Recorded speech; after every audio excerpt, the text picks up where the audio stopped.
hello friend स्वागतम जानाइछु आपनालोকৰ প্ৰিয় channel বিগিয়ান লাইভলৈ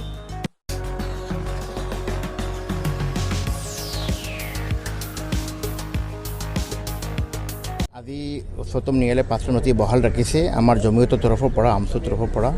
আমি আপোনাৰ কপিল সিব্বল আৰু ইন্দ্ৰজিৎ সিং আৰু সলমান খান কৰিছিলোঁ আৰু হ'ল পিছত আপোনাৰ আমি এটো সুপ্ৰিম কোৰ্টত ধন্যবাদ জ্ঞাপন কৰিছোঁ উচ্চতম ন্যায়ালয়ক কাৰণ দুখীয়া মানুহবিলাকৰ আজি যিবিলাক সকল অসমত দুখীয়া মানুহ আছে যিসকল মানুহৰ নথি আছে কিন্তু 5টা বহাল নথাকিলে মানুহৰ জেনুৱেল মানুহবিলাকৰ প্ৰকৃত ভাৰতীয় নাগৰিকৰ খুব আপোনাৰ ক্ষতি হ'লেতেন কিন্তু আজি আমি দেখিছোঁ এই 5টা নথি থকাৰ কাৰণে আমাৰ দুখীয়া মানুহবিলাকৰ উপকাৰ হ'ব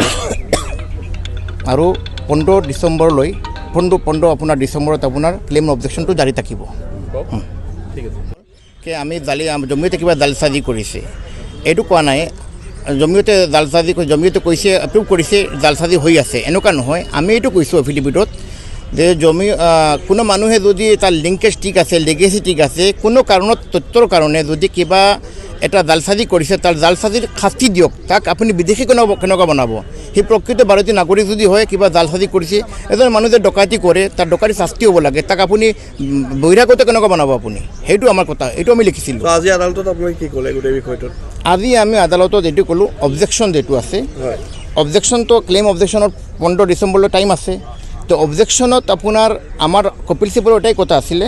যে এজন মানুহে যে অবজেকশ্যন কৰে তাৰ ওপৰত যেটো আগৰ পৰা যেটো আপোনাৰ আৰ্টিকলত আছে আপোনাৰ শাস্তি হ'ব লাগে 50,000 টকা জৰিমনা হ'ব লাগে সেইটো বহাল থাকিব লাগে নহ'লে এটা মানুহ এটা এনে অবজেকশ্যন কৰিব পাৰিব সেইটো হ'ব নালাগে এইটো আদালতে ক'লে এইটো আমি পিছত শুনিম এইটো ঠিক আছে 15 নথিৰ সম্পৰ্কত আপোনালোকৰ যি এটা এফিডেভিট দাখিল কৰিবলৈ ৰেডি আপোনালোকৰ তাত কি মেনশ্যন আছিল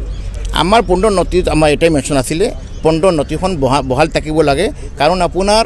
যি সময়ত আপোনাৰ পুৰা গোটেই এনআৰচি পত্ৰিকা চলিছিল 15 নথিৰ ওপৰত চলিছিলে সেইকাৰণে এতিয়া যদি আমাৰ এজন মানুহৰ বাবাৰ নাম আহিল মাৰ নাম আহিল ছোৱালীৰ নাম ল'ৰাৰ নাম অহা নাই সেইসকল মানুহবিলাক নথি নাথাকিলে কেনেকৈ প্ৰমাণ দিব সেইকাৰণে 5খন বহাল থাকিব লাগে আজি আমি সুপ্ৰিম কোৰ্টত ধন্যবাদ জ্ঞাপন কৰিছোঁ আজি 4-5খন যে নথি বহাল ৰাখিছে সেইকাৰণে মানুহবিলাকৰ খুব বেছি ভাল হ'ব এইটো দুখীয়া মানুহৰ কাৰণে